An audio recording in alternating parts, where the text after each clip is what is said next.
On se retrouve dans cette vidéo. Là, je pense que le titre est assez explicite. Comment développer sa VO2 max. Pour les amnésiques d'entre vous, on avait déjà donné la définition de la VO2 max, mais je le rappelle vite fait, bien fait pour vous. Donc tout simplement, la VO2 max, c'est la quantité d'air que tu peux inspirer et expirer dans un temps donné.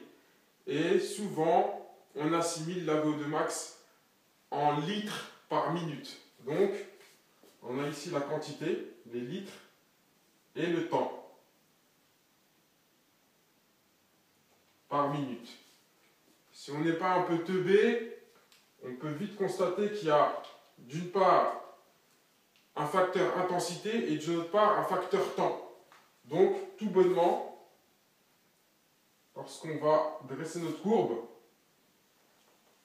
on aura ici le niveau d'intensité et ici le facteur temps. On va faire un petit jeu. On va essayer de voir dans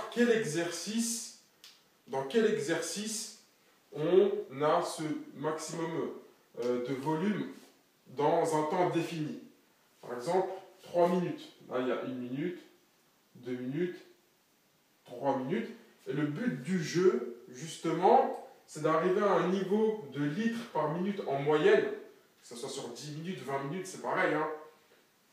On le réduit ça en moyenne et le nombre de litres par minute doit être le maximum possible. Donc on va commencer par un petit footing tranquille. En termes d'intensité, je suis là. Mais la bonne nouvelle, c'est que je peux tenir les 3 minutes tranquillement. Je vais être comme ça. Mon petit train-train quotidien.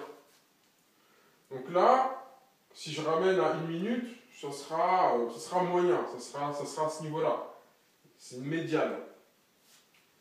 Là, je vais essayer une autre chose, c'est-à-dire faire un sprint.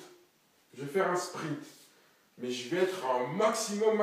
Là, pour te dire, les poumons, ça va carburer. Je serai à ce niveau d'intensité-là. Directement, je vais monter d'un coup. Mais je ne tiendrai pas plus de 20 secondes. Et je vais vite redescendre. Donc j'aurai un pic d'intensité très haut ici, mais sur la durée, ça va. C'est le mec, il est HS. Donc la moyenne ça sera pas très bien folichonne. Ensuite, je vais tester un 400 mètres à fond, mais vraiment à fond. Je vais commencer en partant rapidement. Je vais essayer de tenir la vitesse, je vais essayer de tenir la vitesse. Et au bout, on va dire que j'ai couru 500-600 mètres. Au bout d'1 minute 30, je m'effondre. Je serai en plein lactique, là au niveau de l'acide lactique, ça va y aller à mort au niveau d'une minute. Je vais essayer de tenir, hop, je m'effondrerai petit à petit. Ça c'est pas mal. Déjà, en termes de moyenne en minutes, au niveau des litres d'air d'oxygène emmagasiné, je vais être beaucoup mieux que ça soit le footing ou que ça soit le sprint très court. Mais j'ai une autre alternative. On va la mettre en autre couleur. Je vous expliquerai après pourquoi je l'ai mis en autre couleur. C'est parce qu'elle se démarque tout simplement. C'est ce que j'appelle l'alternance sprint-trottinement. Ou les fameux 15-15 ou les fameux 20-20. C'est-à-dire que je vais alterner 20 secondes de sprint, 20 secondes de trottinement. Donc là, je vais être là. Je vais sprinter. Je vais arriver pas loin de mon maximum en termes de souffle. Et hop, au bout de 15 secondes, je me repose un petit peu. Et dès les 15 secondes de trottinement réalisées, je réenchaîne par un sprint. Ces 15 secondes de repos précédentes vont me permettre de pouvoir réenchaîner, de pouvoir un petit peu de récupérer. Et hop, une fois que j'en peux plus, 15 secondes de trottinement ou même de repos un peu statique. Et hop, je réenchaîne. Et comme ça, je vais essayer de maintenir un haut niveau, comme ça, sans jamais trop faiblir. On va être entre zigzags. Les pentes descendantes étant les repos de 15 secondes, les pentes ascendante, bien sûr, étant les sprints. Ici, je n'ai donc pas le temps de descendre de manière assez significative parce que je repars tout de suite sur un sprint. Les repos étant très brefs, étant à court terme, mon rythme respiratoire n'a pas le temps de descendre et de s'effondrer.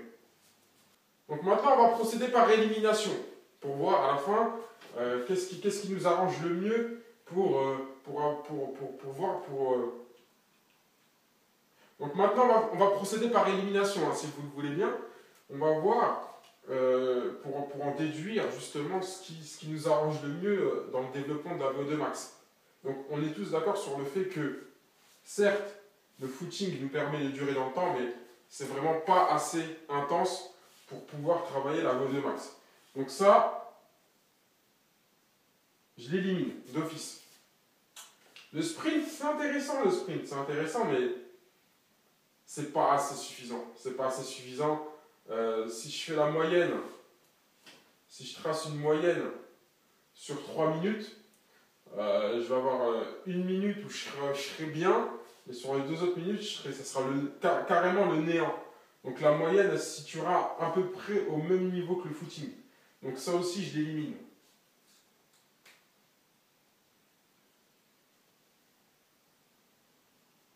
Donc il nous reste 2 alternatives. Déjà la troisième, qui est le 500 mètres ou le 600 mètres. Ça, on est purement dans la filière lactique. Hein. On est purement dans la filière lactique. D'ailleurs, les coureurs de 400 ou 800 ont une bonne VO2 max.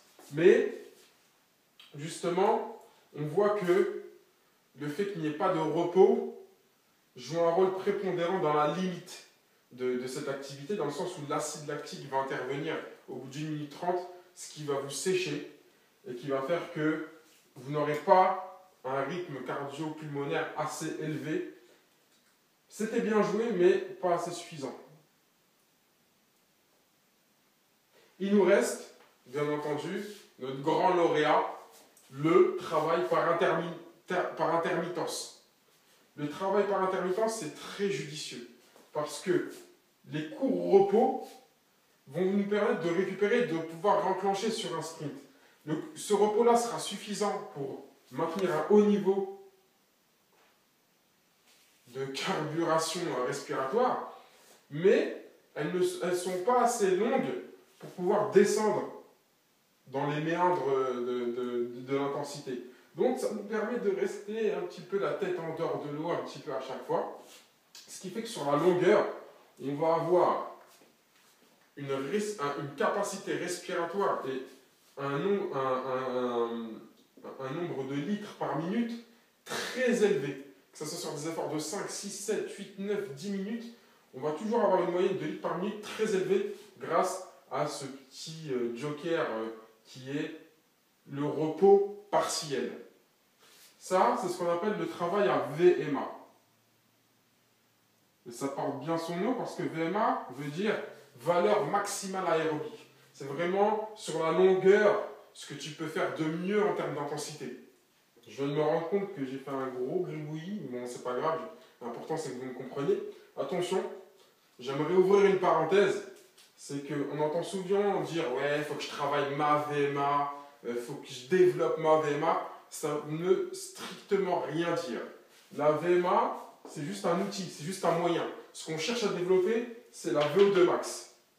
C'est la capacité respiratoire sur 1 minute et non pas la VMA. La VMA, c'est un outil, c'est un exercice. Je travaille à valeur maximale aérobie, mais je ne développe pas ma VMA. La VMA n'est pas une performance. C'est comme si je disais, je vais acheter Carrefour. Non, tu vas acheter du pain à Carrefour, mais tu ne vas pas acheter Carrefour. Donc toi, tu développes ta VO2 max grâce à la VMA, comme tu vas acheter du pain grâce à Carrefour. Mais tu ne développes pas ta VMA. Mais ceci dit, en termes d'outils, et non seulement en termes d'outils, la VMA va vous permettre de booster vos performances et véritablement doper vos performances de VO2 max. On parle d'entraînement, hein, on ne parle pas de produit ici. Hein. Donc la VMA, c'est le meilleur moyen, tout simplement. Travailler à VMA est le meilleur moyen de booster votre VO2 max. Je vous laisse le schéma, le relire pour voir ce que c'est. Et pour vous donner encore plus de précision, je vais vous donner des exemples d'exercices où vraiment on retrouve ce côté intermittent et haute intensité. On passe tout de suite aux exemples. On va retrouver les habituelles diagonales.